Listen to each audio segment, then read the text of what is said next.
Oke, pendengar setia Radio Berita Klasik dan terutama pendengar setia acara Through the Bible. Kembali Anda bersama dengan saya Dr. Sohento Liao dan istri Liu Linin. Kita pagi hari ini sebagaimana biasa akan mempelajari firman Tuhan.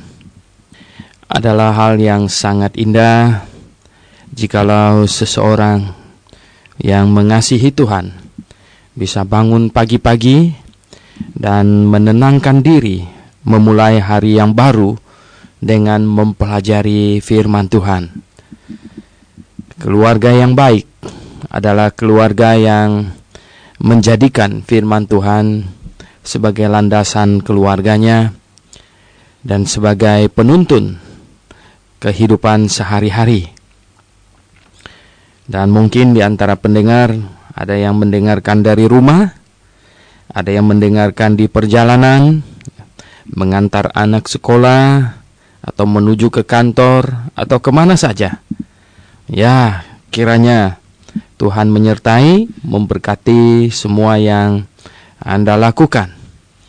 Keluarga yang baik akan senantiasa melakukan hal-hal yang indah di dalam Tuhan.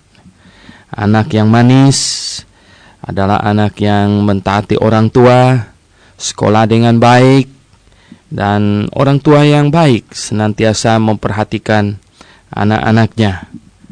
Nah, pendengar yang kami kasih dalam Yesus Kristus, kita sudah sampai di surat Rasul Yohanes yang ketiga. Hari ini kita sampai di surat Rasul Yohanes yang ketiga. Nah, sebelum membaca serta membahasnya, mari kita berdoa terlebih dahulu. Bapa Surgawi, kami pagi hari ini datang dengan hati yang sujud kepadamu. Kami ingin mempelajari kebenaran firman-Mu. Tuhan tolong biarlah kami makin hari makin mengerti kebenaran firman-Mu, dan dia sungguh-sungguh menempati hati kami. Dia sungguh-sungguh memimpin hidup kami. Firman-Mu itu Tuhan. Kami berdoa dalam nama Tuhan Yesus Kristus. Amin. Oke, hanya ada 15 ayat. Ya, Lilin akan membacakannya. Silakan. Demikian bunyi firman Tuhan ayat 1. Dari penatua kepada Gaius yang kekasih, yang kukasihi dalam kebenaran. Saudaraku yang kekasih, aku berdoa, semoga engkau baik-baik dan sehat-sehat saja dalam segala sesuatu, sama seperti jiwamu baik-baik saja. Sebab aku sangat bersuka cita ketika beberapa saudara datang dan memberi kesaksian tentang hidupmu dalam kebenaran, sebab memang engkau hidup dalam kebenaran. Bagiku tidak ada sukacita yang lebih besar daripada mendengar bahwa anak-anakku hidup dalam kebenaran. Saudaraku yang kekasih, engkau bertindak sebagai orang percaya, di mana engkau berbuat segala sesuatu untuk saudara-saudara, sekalipun mereka adalah orang-orang asing. Mereka telah memberi kesaksian di hadapan jemaat tentang kasih-Mu. Baik benar perbuatanmu, jikalau engkau menolong mereka dalam perjalanan mereka dengan suatu cara yang berkenan kepada Allah. Sebab karena namanya, mereka telah berangkat dengan tidak menerima sesuatu pun dari orang-orang yang tidak mengenal Allah. Kita wajib menerima orang-orang yang demikian, supaya kita boleh mengambil bagian dalam pekerjaan mereka untuk kebenaran. Aku telah menulis sedikit kepada jemaat, tapi Diotrefes yang ingin menjadi orang terkemuka di antara mereka tidak mau mengakui kami. Karena itu, apabila aku datang, aku akan meminta perhatian atas segala perbuatan yang telah dilakukannya, sebab ia melontarkan kata-kata yang kasar terhadap kami, dan belum merasa puas dengan itu. Ia sendiri bukan saja tidak mau menerima saudara-saudara yang datang, tetapi juga mencegah orang-orang yang mau menerima mereka dan mengucilkan orang-orang itu dari jemaat. Saudaraku yang kekasih, janganlah meniru yang jahat, melainkan yang baik. Barang siapa berbuat baik, ia berasal dari Allah. Tetapi barang siapa berbuat jahat, ia tidak pernah melihat Allah. Tentang Demetrius, semua orang memberi kesaksian yang baik. Malah kebenaran sendiri memberi kesaksian yang demikian. Dan kami juga memberi kesaksian yang baik tentang dia. Dan engkau tahu bahwa kesaksian kami adalah benar. Banyak hal yang harus kutuliskan kepadamu, tetapi aku tidak mau menulis kepadamu dengan tinta dan pena. Aku harap segera berjumpa dengan engkau dan berbicara berhadapan muka. Damai sejahtera menyertai kamu. Salam dari sahabat-sahabatmu. Sampaikanlah salamku kepada sahabat-sahabat satu persatu.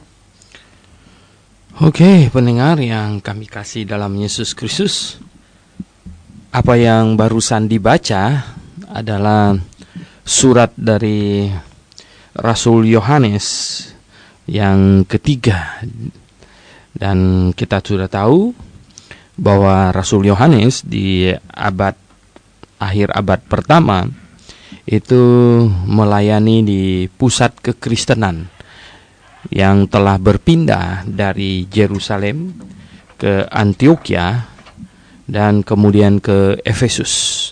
Menurut kesaksian dari sejumlah bapak-bapak gereja seperti tulisannya Polikarpus, Irenaeus dan lain-lain, betul Rasul Yohanes melayani di kota Efesus sampai dibuang ke Pulau Patmos. Dan itulah sebabnya kita percaya bahwa surat-surat ini ditulis oleh Rasul Yohanes dari kota Efesus. Dan kita tahu Injil Yohanes ditulis sekitar tahun 80-an dan surat-surat ini ditulis sekitar tahun 90-an. Di awal sekitar tahun 90. Kemudian di sesudah tahun 95 diperkirakan antara 96 sampai 98 itu Rasul Yohanes ditangkap dan dibuang ke Pulau Patmos. Dan disitulah dia menulis kitab Wahyu. Dia mendapatkan pewahyuan yang terakhir sebagai rasul yang terakhir, dan dia mendapat wahyu yang terakhir dari Tuhan. Nah, pendengar yang saya kasih dalam Yesus Kristus, surat yang pertama panjang itu banyak menjelaskan atau banyak ditujukan untuk menghantam pengajaran sesat yang muncul pada waktu itu. Pengajaran sesat, demikian juga surat yang kedua untuk menghadapi pengajaran sesat. Menurut catatan sejarah, ada seorang yang namanya Serintus yang adalah pengajar sesat dari kelompok Gnostik. Kelihatannya di wilayah Asia maupun mungkin tempat lain, kekristenan menghadapi masalah dengan muncul dari dalam kekristenan itu sendiri pengajaran-pengajaran yang menyimpang. Anda bisa bayangkan, selagi masih ada rasul yang hidup, itu saja pengajaran sesat sudah tumbuh. Apalagi sampai pada zaman sekarang ini, jumlahnya tak terhitung. Oleh sebab itulah maka orang Kristen harus sangat-sangat hati-hati. Di suratnya yang kedua dia kata waspadalah. Memang kita harus waspada, waspadalah. Di suratnya yang kedua di ayat 8, waspadalah supaya kamu jangan kehilangan apa yang telah kami kerjakan itu. Nah, pengajaran Gnostik mengajarkan Tuhan Yesus tidak datang dalam daging, karena dia itu semacam bayangan begitu, Itu salah satu pengajaran dari Gnostik. Itulah sebabnya dalam surat Rasul dia katakan bahwa kita harus menguji roh. Mengujinya dengan apa? Tentu bukan pakai tes pen, dan bukan pakai perasaan kita, mengujinya memakai pengajaran para rasul. Rasul mengajarkan bahwa setiap roh yang tidak mengakui bahwa Yesus Kristus datang dalam daging, ya, itu tidak berasal dari Allah. Dan mereka menghadapi masalah dari kebalikan masalah yang dihadapi oleh anak-anak Tuhan dari sini, ya, banyak kan. Karena pada zaman itu, ya, Gnostik mengajarkan bahwa Yesus itu Allah. Yesus itu Allah, tetapi dia tidak memiliki tubuh. Dia tidak memiliki tubuh. Nah, itu saja dilihat oleh Rasul Yohanes sebagai satu bahaya. Rasul Paulus juga tentu melihat itu sebagai itu sangat bahaya. Mengapa? Karena Yesus Kristus datang dalam daging menjadi manusia 100%. Dan dia adalah Allah 100% juga. Jadi pendengar yang saya kasih dalam Yesus Kristus, itu tidak berarti lalu Tuhan Yesus itu kepribadiannya jadi 200% gitu. Tidak, ya. Atau 50% manusia, 50% Allah. Sama sekali tidak. Artinya, kalau dilihat dari sisi kemanusiaannya, maka dia adalah manusia seutuhnya. Maka dia adalah manusia sepenuhnya. Kata sepenuhnya, seutuhnya, ya, kita bisa katakan dia adalah manusia 100%. Dan jikalau dilihat dari sisi keilahiannya, bahwa dia tidak pernah meninggalkan sifat ilahinya, dia hanya meninggalkan posisi, ya, dan kemuliaannya. Dia tidak meninggalkan sifatnya, maka dia tetap adalah Allah yang sesungguhnya, Allah yang sepenuhnya, Allah yang seutuhnya. Dengan kata lain, Allah yang 100%. Nah, sekarang, ya, tergantung kepada kita melihat kepada sisinya yang mana. Itu seperti sebuah koin dengan kedua sisinya. Ketika kita melihat sisi yang satu, sisinya yang lain tidak kelihatan. Demikian juga kita balik lihat sisi yang lain itu, maka sisi yang satu ini tidak kelihatan gitu. Jadi pendengar yang saya kasih dalam Yesus Kristus, ya, perlu diketahui dan dicamkan amat sangat bahwa Yesus Kristus adalah Allah yang menjadi manusia. Dia adalah manusia yang sepenuhnya, dan dia adalah Allah, pribadi Allah yang sepenuhnya. Nah, pengajaran apapun juga yang menolak tentang kemanusiaan Yesus Kristus, ya, itu sesat gitu. Mengapa? Karena jikalau Yesus datang, dia tidak menjadi manusia mengenakan tubuh dan daging dan dihukumkan di atas kayu salib menggantikan manusia, maka kita tidak bisa masuk surga. Kita tidak memiliki jalan menuju ke surga. Ya, oleh sebab itulah, ya, tidak bisa tidak, ya, harus, ya, kita katakan harus, ya, mengakui bahwa Yesus Kristus datang dalam daging. Yesus Kristus, ya, datang, ya, menjelma menjadi manusia, dan dia dihukumkan di atas kayu salib, ya, dihukumkan di atas kayu salib untuk menanggung dosa manusia, menggantikan manusia, dan dia adalah Allah sepenuhnya.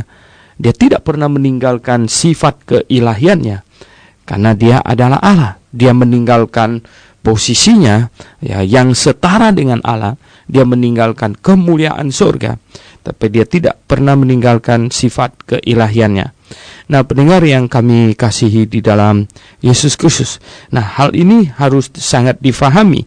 Dengan demikian kita akan dapat melihat, ya, surat Rasul Yohanes ini dengan baik, memahami pertentangan yang dihadapi pada saat itu.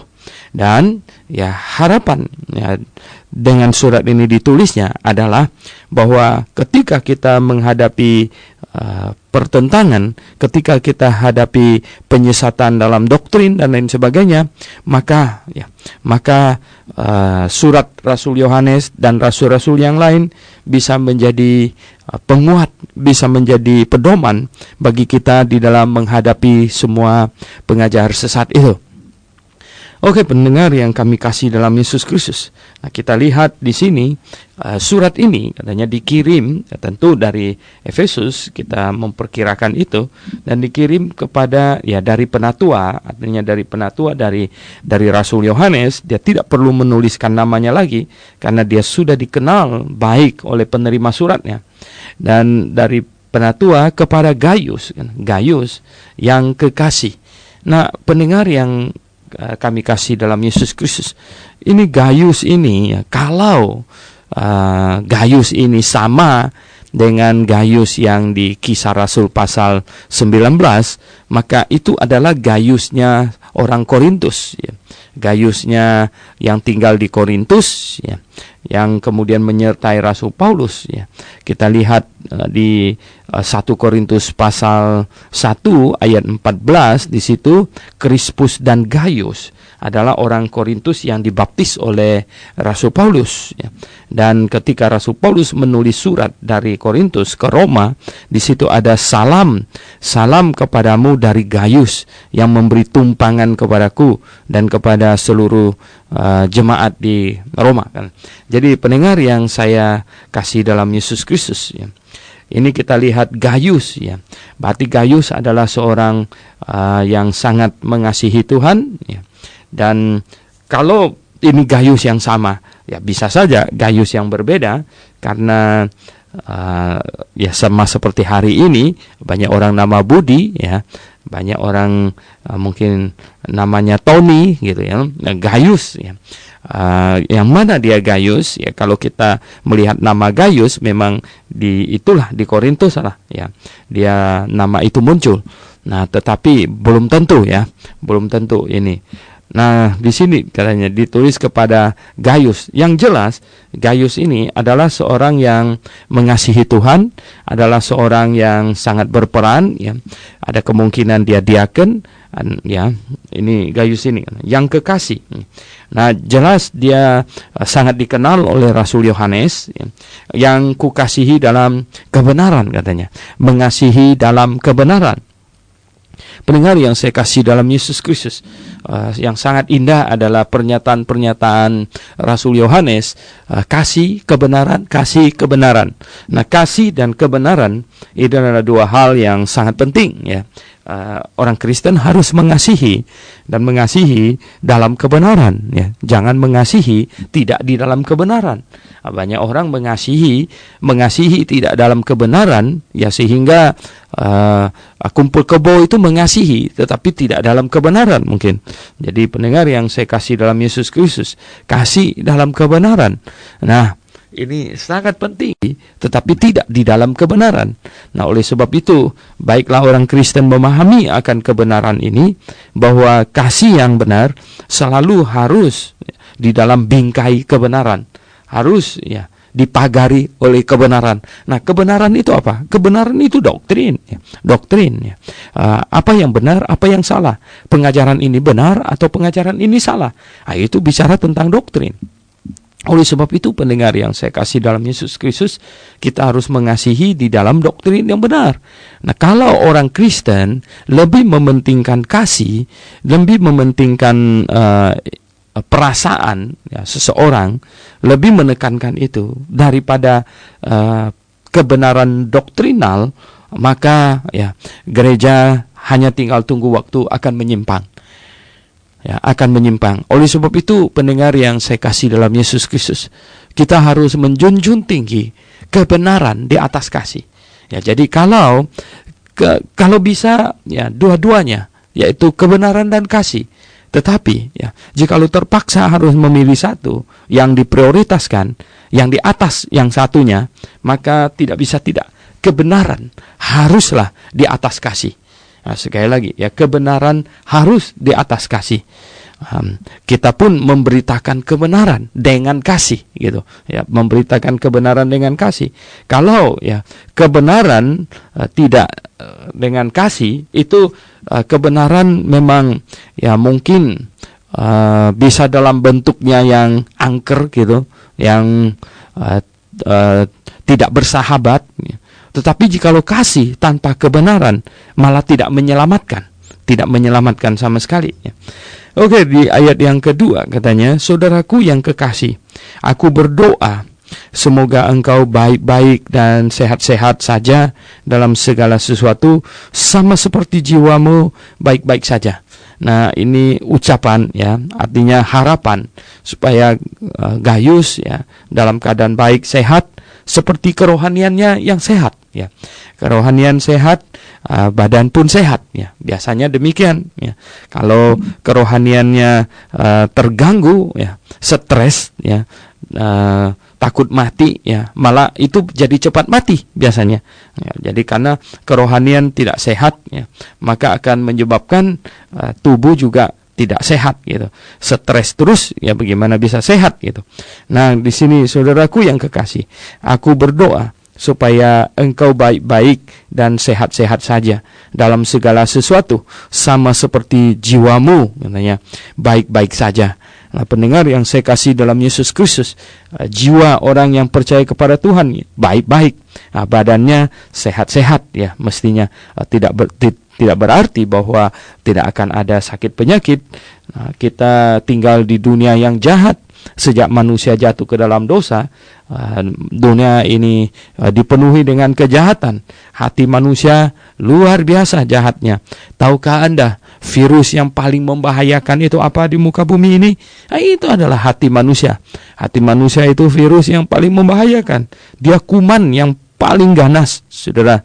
Ya, bayangkan, Anda bisa bayangkan, demi keuntungan, ya, untuk mendapatkan uang, demi keuntungan itu, ya, makanan dimasukin pakai formalin segala macam, ya, pakai borak segala macam. Itu unsur kimia yang tidak boleh dimakan, ya. Itu untuk mengawetkan mayat, ya, dipakai untuk mengawetkan ikan, mengawetkan ayam, ya, dan lain sebagainya. Anda bisa bayangkan, ya. Jadi hati manusia, ya. Hati manusia itu virus yang paling ganas, ya.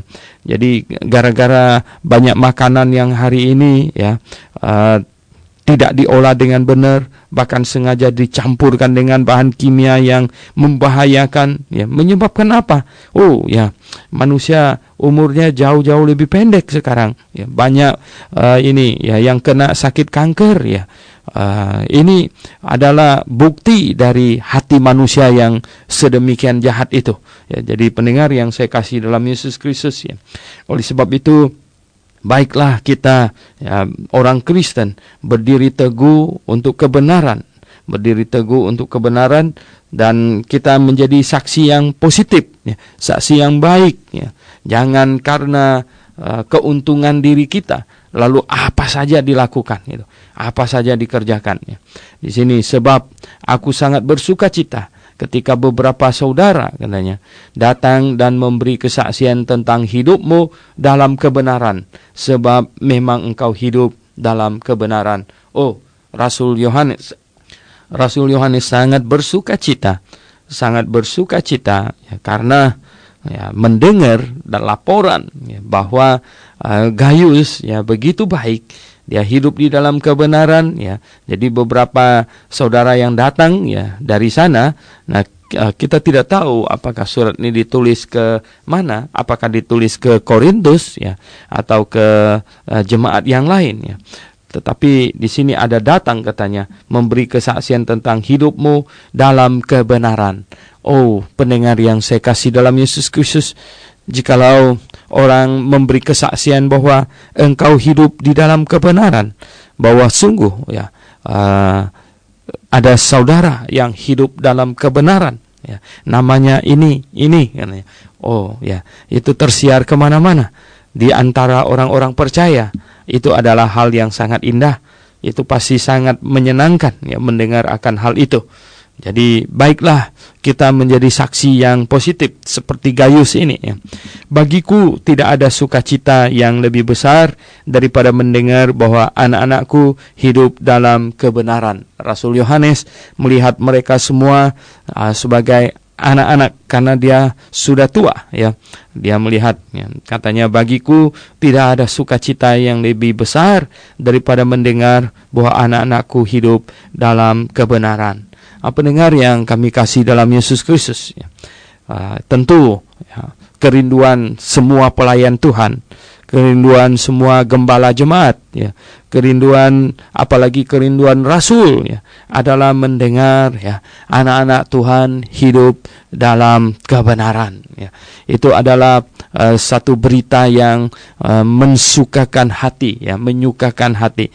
Saudara, ya, kalau kita sungguh, ya, mau membuat, Ya, pelayan-pelayan Tuhan bahagia, malaikat di sorga tersenyum-senyum, dan Tuhan pun di sorga ya bahagia, adalah jikalau kita hidup di dalam kebenaran, ya, hidup di dalam kebenaran. Nah, bagaimana mungkin bisa hidup di dalam kebenaran kalau Anda tidak mengerti doktrin, ya? Oleh sebab itu, pendengar yang saya kasih dalam Yesus Kristus, nah Anda harus mengikuti seminar-seminar doktrinal yang sering diadakan oleh GITS, ya, Grave International Theological Seminary. Nah, kita menyelenggarakan seminar doktrinal, ya, supaya apa? Supaya orang-orang Kristen mengerti apa yang dipercayainya, supaya sungguh-sungguh ya menjadi orang Kristen yang hidup di dalam kebenaran. Sebelum hidup di dalam kebenaran, harus mengerti kebenaran, ya, mengerti kebenaran, kemudian baru bisa hidup di dalam kebenaran itu. Nah, kalau tidak mengerti kebenaran, maka bisa jadi dia menyangka dia hidup dalam kebenaran, padahal dia hidup di dalam ketidakbenaran.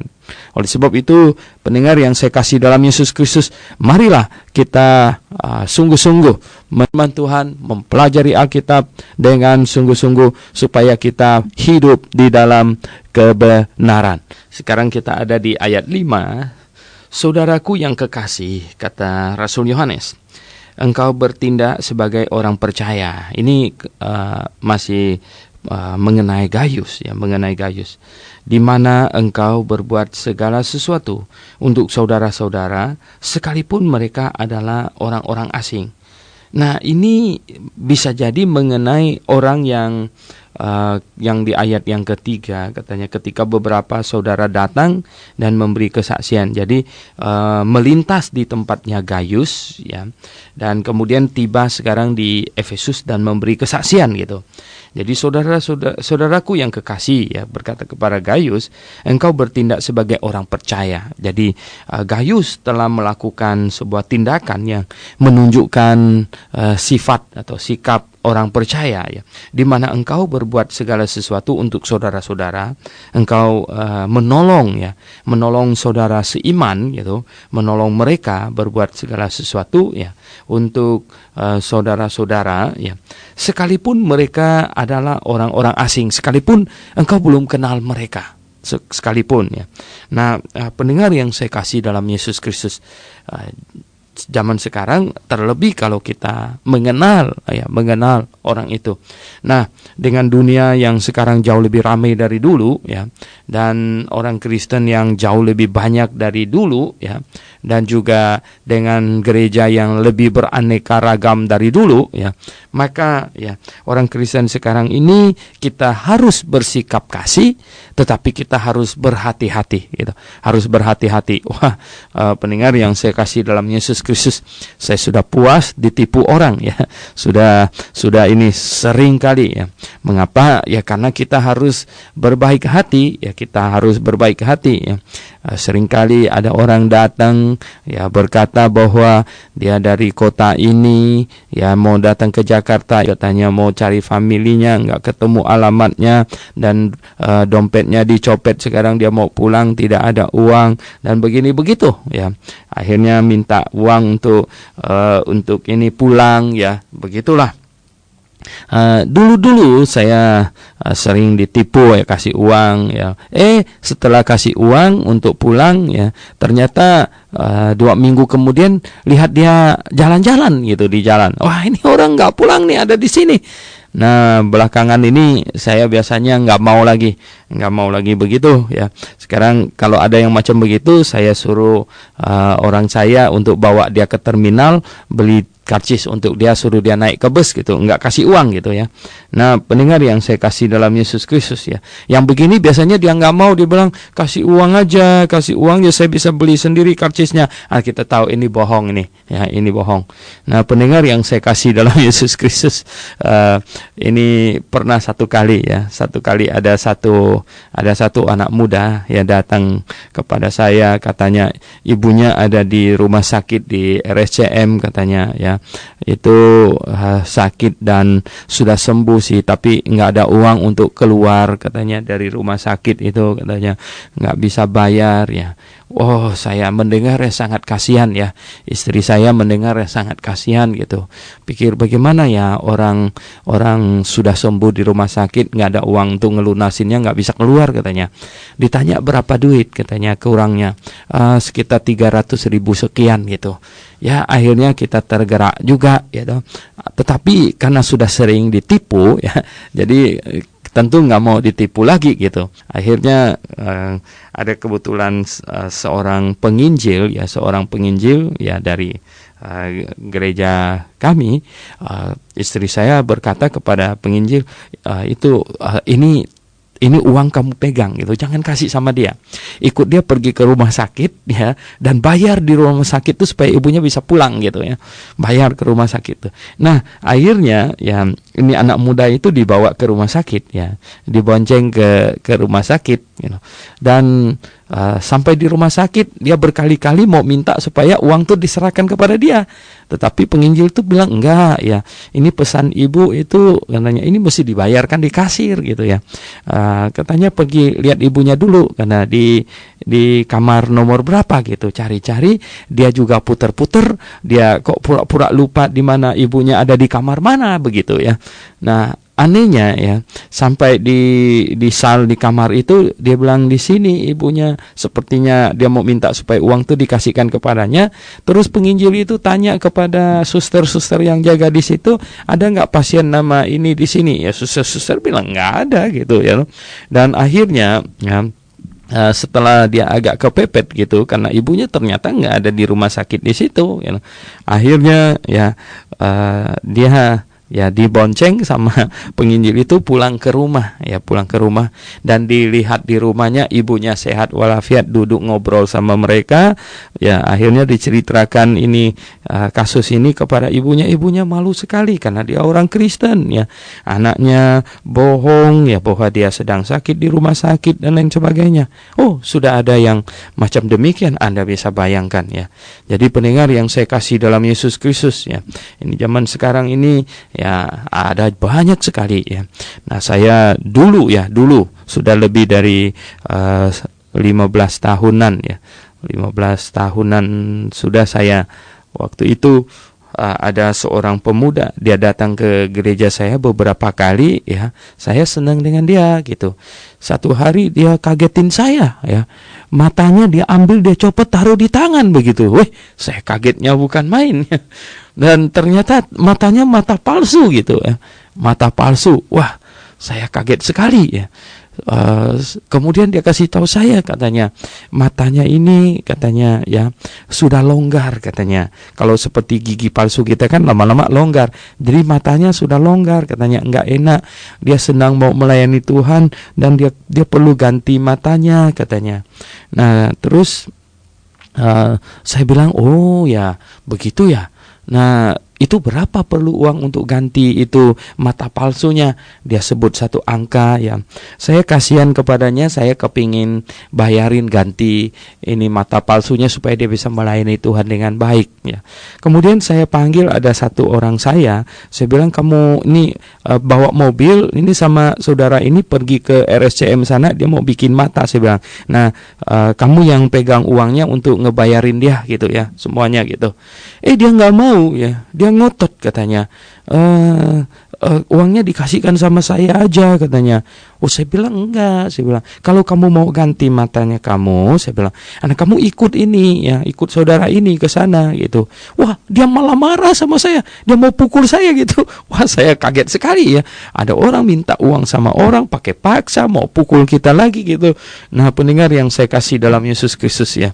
Oh, banyak orang tidak tahu ya bahwa ya banyak orang datang ke gereja untuk ini ya, menipu orang-orang tulus di gereja.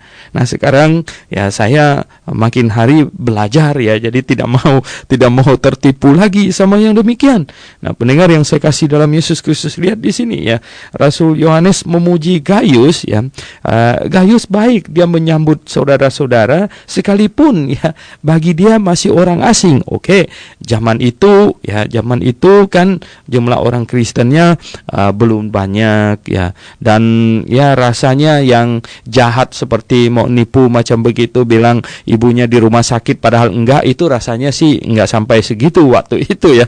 Jadi pendengar yang saya kasih dalam Yesus Kristus, maka itu kita yang zaman sekarang ini, kita mau mengasihi ya, kita mau mengasihi, tetapi kita tidak mau ditipu orang begitu. Nah, salahlah apa yang Tuhan Yesus katakan itu ya, karena kedurhakaan yang makin meningkat, jadi kasih kebanyakan orang menjadi dingin gitu ya. Karena apa? Ya kalau ditipu terus kan kita jadi sungkan lagi mau menolong gitu. Ya, jadi pendengar yang saya kasih dalam Yesus Kristus.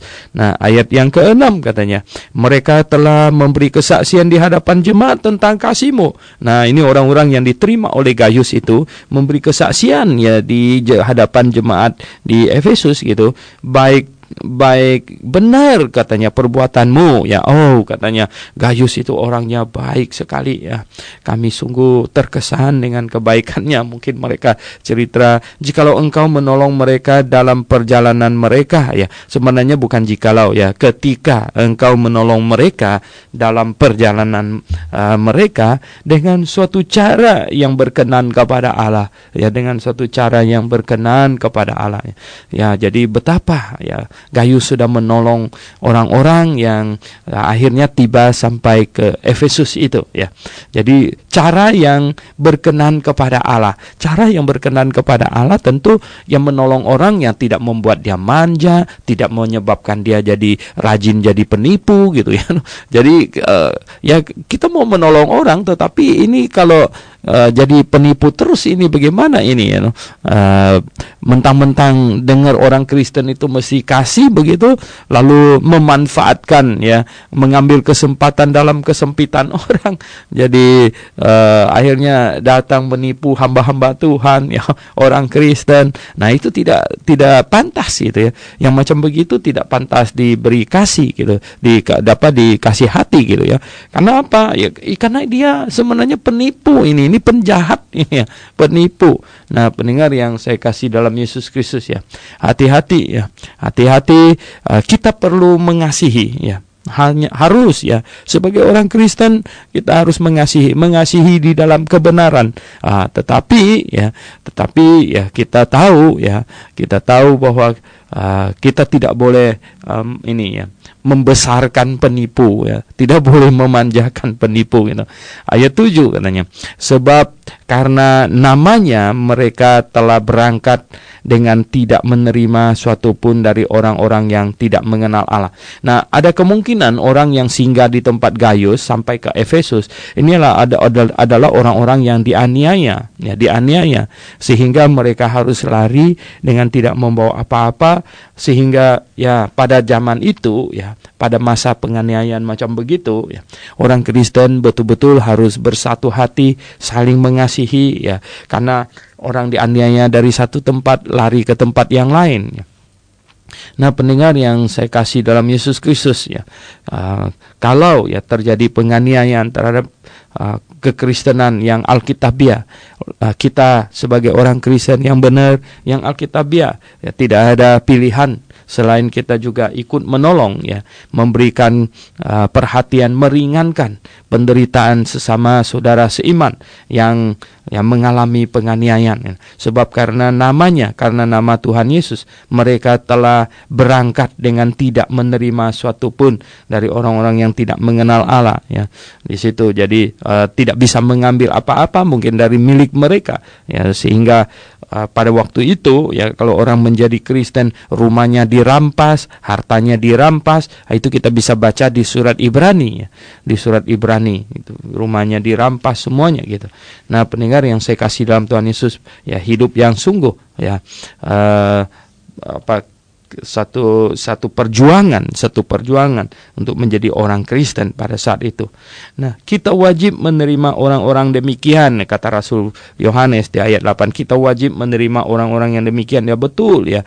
Kalau dia sudah dirampas rumahnya, ya semuanya sudah dirampas karena Kristus, ya kita wajib menerima orang-orang yang demikian ya. Supaya kita boleh mengambil bagian dalam pekerjaan mereka untuk kebenaran. Apalagi hamba-hamba Tuhan ya. Kalau kita menyambut hamba Tuhan yang sungguh melayani Tuhan, yang sungguh ya berjuang bagi kebenaran, kita menerima mereka sama dengan kita ikut bersama-sama dalam perjuangan mereka. Oleh sebab itu ya, jikalau Anda orang Kristen ya yang sungguh-sungguh mau ikut dalam pelayanan, Anda menyambut hamba Tuhan ya yang sungguh melayani Tuhan dengan rendah hati, yang sungguh-sungguh berjuang bagi kebenaran, Anda ada bagian di dalam mereka. Sebaliknya, jikalau Anda menerima penyesat ya, jikalau Anda menerima pelayan Tuhan yang mata duitan, Anda juga ikut ambil bagian dalam pelayanannya karena Anda menerimanya, karena Anda menyambut mereka dalam rumah Anda. Oleh sebab itu, hati-hatilah jangan sembarangan nyambut orang, apalagi zaman sekarang ya, ajaran sesatnya semakin banyak. Jadi kalau Anda sembarangan sambut orang, Anda ada dalam bagian orang itu gitu. Oleh sebab itu ya baiklah kita di dalam kebenaran, kita mengerti doktrin yang benar, kita tahu, kita bisa menyambut yang benar, dan kita sungguh-sungguh ya ada di dalam kebenaran gitu.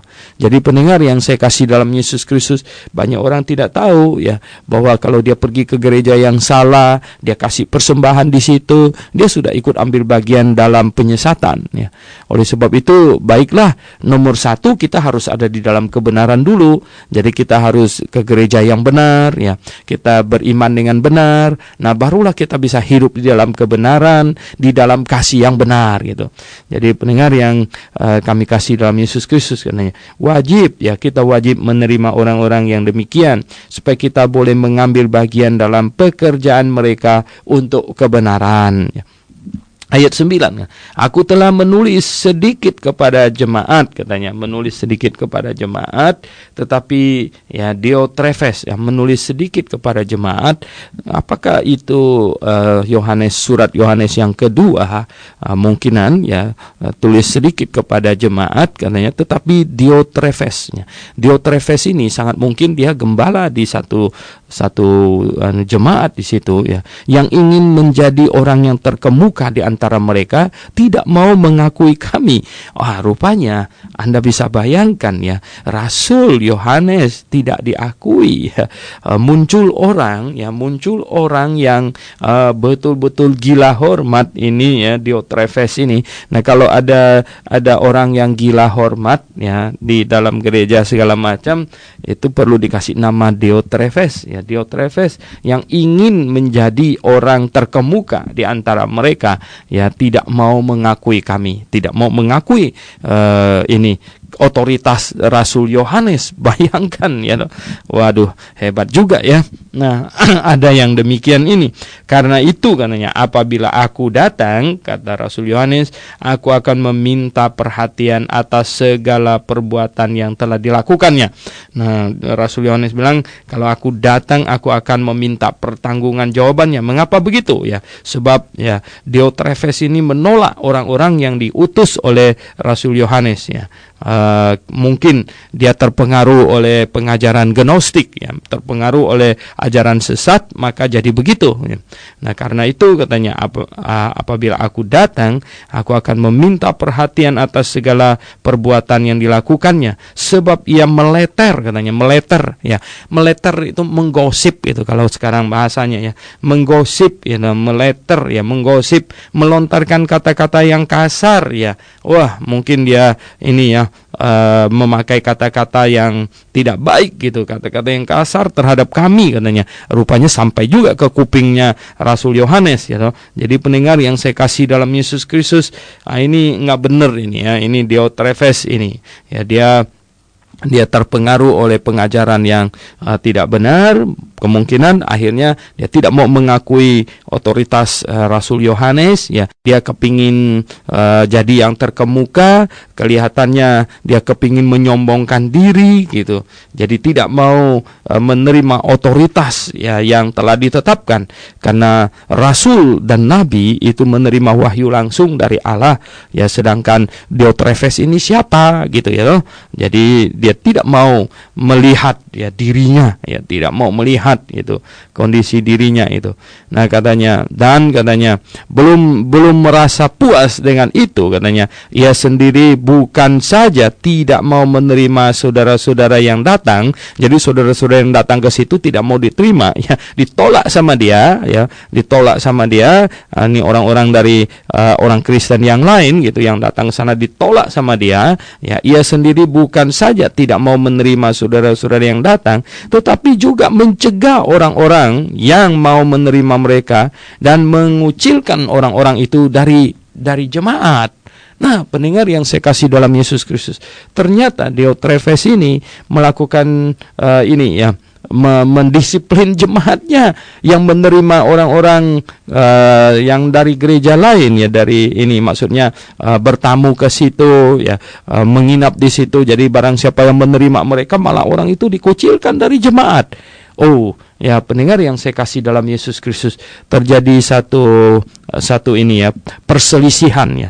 Terjadi satu perselisihan ini, kelihatannya menyangkut doktrinal ini ya, menyangkut doktrinal. Nah, pendengar yang saya kasih dalam Yesus Kristus ya, itulah bahayanya ajaran sesat ya. Bahayanya ajaran sesat, dia seperti kanker ya, dia seperti kanker, dia masuk dan dia menjalar dan dia bisa menghabisi seluruh jemaat. Dia bisa menghabisi seluruh jemaat ya. Lihat keadaan jemaat itu ya, di mana kondisinya sudah makin hari makin parah ya, kondisinya makin hari makin parah kan ya. Jadi sampai ya muncul jemaat yang sudah memihak kepada kelompok gnostik ya, kelompok gnostik ini. Oh ya, sungguh ya, ini ajaran sesat abad pertama ya. Hari ini ya, kita tahu lebih banyak lagi pengajaran sesat di sekeliling kita.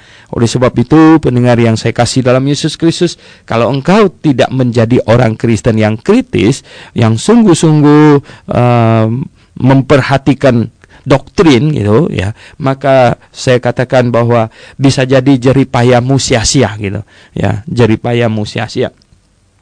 Ayat 11 ya, saudaraku katanya yang kekasih ya, janganlah meniru yang jahat ya. Kepada Gaius, jangan meniru yang jahat, jangan meniru itu Diotrefes itu ya, melainkan yang baik ya, melainkan tirulah yang baik. Nah, memang ya, hikmat itu nyata dalam seseorang ketika dia dapat memilih ya, mana yang baik, mana yang salah. Dia dapat melihat itu. Dia dapat menilai ya, mana pengajaran yang benar, mana pengajaran yang salah.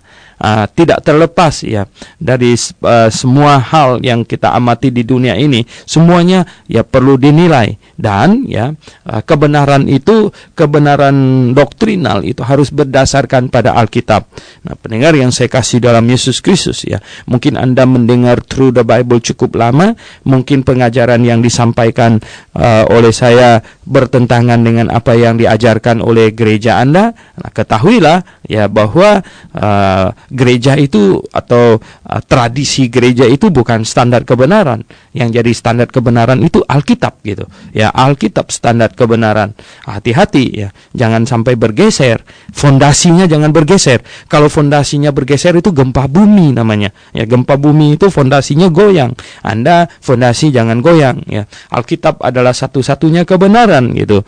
Jadi, apakah gereja Anda berdiri di atas Alkitab ya, atau gereja Anda sudah berdiri di atas tradisional gereja, tradisi ya, kebiasaan yang dibangun oleh manusia.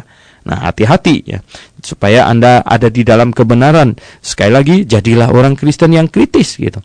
Saudara-saudaraku yang kekasih, janganlah meniru yang jahat katanya, melainkan yang baik ya. Barang siapa berbuat baik, ia berasal dari Allah ya. Berbuat baik pasti berasal dari Allah. Tetapi barang siapa yang berbuat jahat, ia tidak pernah melihat Allah dan tidak akan pernah melihat Allah gitu, yang berbuat jahat.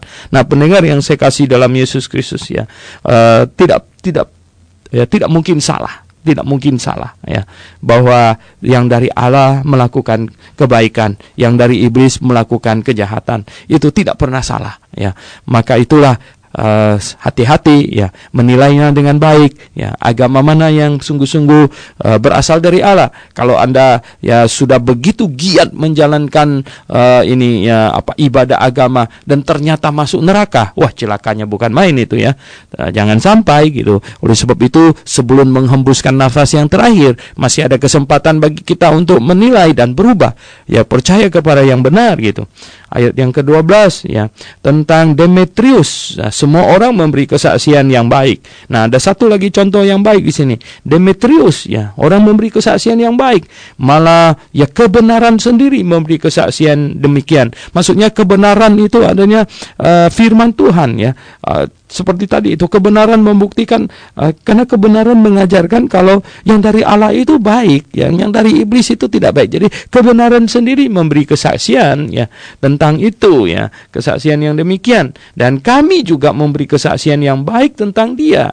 Dari pihak Rasul Yohanes, kami memberi kesaksian yang baik tentang dia. Dan engkau tahu bahwa kesaksian kami adalah benar, kesaksian Rasul adalah benar. Yang memberi kesaksian bahwa Demetrius itu adalah orang benar ya, dia bertindak benar gitu. Bisa jadi Demetrius ini adalah orang yang dikucilkan karena menerima orang-orang dari kalangan Yohanes gitu, Rasul Yohanes ya. Tapi Demetrius adalah orang benar ya, orang yang memberi kesaksian yang baik, malah kebenaran sendiri memberi kesaksian yang demikian, dan kami juga memberi kesaksian yang baik tentang dia. Nah, pendengar yang saya kasih dalam Yesus Kristus ya, kalau kita di dalam kebenaran ya, tetap di dalam kebenaran, kesaksian kita melalui perjalanan waktu akan menyatakan pihak kebenaran itu yang mana. Oh, pendengar yang saya kasih dalam Yesus Kristus ya, inilah ya, kesaksian kami adalah benar, kata Rasul Yohanes ya. Karena kesaksian Rasul adalah pasti benar ya. Tuhan telah membuktikannya dengan ya, Tuhan mendukungnya dengan memberikan kuasa melakukan mujizat. Tetapi pendengar yang saya kasih dalam Tuhan, kuasa melakukan mujizat itu diberikan pada awal-awal kekristenan, yaitu pada waktu ketika rasul-rasul bersaksi dan mereka perlu meneguhkan kesaksian mereka dengan mujizat-mujizat. Di akhir-akhir kehidupan rasul-rasul, mereka tidak melakukan mujizat lagi ya, karena otoritas mereka sudah diakui ya. Jadi tidak perlu melakukan mujizat lagi ya. Jadi pendengar yang saya kasih dalam Yesus, apalagi zaman sekarang, Alkitab sudah selesai ya. Kita semua berjalan sesuai dengan Alkitab ya. Jadi tidak benar Tuhan memberikan karunia melakukan mujizat kepada seseorang. Itu akan membuat kepalanya jadi besar gitu ya. Kepalanya jadi besar, jadi omongnya besar ya loh. Bahwa dia adalah satu-satunya hamba Tuhan yang dipilih dari surga katanya. Waduh, pendengar yang saya kasih dalam Tuhan Yesus ya, akhirnya menjadi penyesat ya. Kasihan banyak orang ikut dia, dan ya katanya kalau di dalam 1 Korintus mereka itu akan terbakar punya ya. Akan terbakar seperti jerami dan kayu kering gitu, rumput kering, jerami itu. Jadi pendengar yang saya kasih dalam Tuhan Yesus ya, kasihan sekali sudah habis uang banyak, sumbang dia, akhirnya ya bukannya pergi ke surga masuk neraka lagi. Aduh lah, betapa ya sudah jatuh ditimpa tangga lagi gitu. Ayat 13 katanya, banyak hal yang harus kutuliskan kepadamu, tetapi aku tidak mau menulis kepadamu dengan tinta dan pena. Ya sebenarnya banyak yang perlu ditulis, tapi Tuhan katakan cukup segitulah ya. Aku harap segera berjumpa dengan engkau katanya, dan berbicara berhadapan muka ya. Mungkin banyak yang mau disampaikan kepada Gaius tentang pengajaran yang benar, supaya Gaius tetap di dalam kebenaran ya. Damai sejahtera menyertai engkau, salam dari sahabat-sahabatmu ya. Rupanya Gaius ini punya banyak sahabat di Efesus ya. Tentu ya, karena Gaius pernah ke Efesus. Kalau Gaius yang sama yang di Korintus itu ya, bersama Paulus dia cukup lama di situ. Sampaikanlah salamku kepada sahabat-sahabat ya, satu persatu. Ini indah sekali pendengar yang saya kasih dalam Tuhan ya. Di dalam Tuhan kita saling mengenal, saling memberi salam, saling mengingat. Itu adalah hal yang indah ya. Terutama yang ya berdiri di atas doktrin yang benar, yang alkitabiah. Kita harus saling memperhatikan, saling memberi salam, saling mengasihi di dalam kebenaran. Oke, pendengar yang saya kasih dalam Yesus Kristus, kita membahas surat Rasul Yohanes yang ketiga sampai di sini. Mari kita berdoa. Bapa di sorga, puji hormat kami naikkan padamu. Kami bersyukur atas kebenaran firman-Mu. Engkau menggerakkan rasul-rasul untuk menulis agar kami mengerti kebenaran perjanjian baru, kebenaran dalam ibadah roh dan kebenaran. Tuhan tolong pimpin kami supaya kami sungguh makin hari makin mengerti kebenaran, hidup di dalam kebenaran, mengasihi di dalam kebenaran. Kami berdoa dalam nama Tuhan Yesus Kristus. Amin.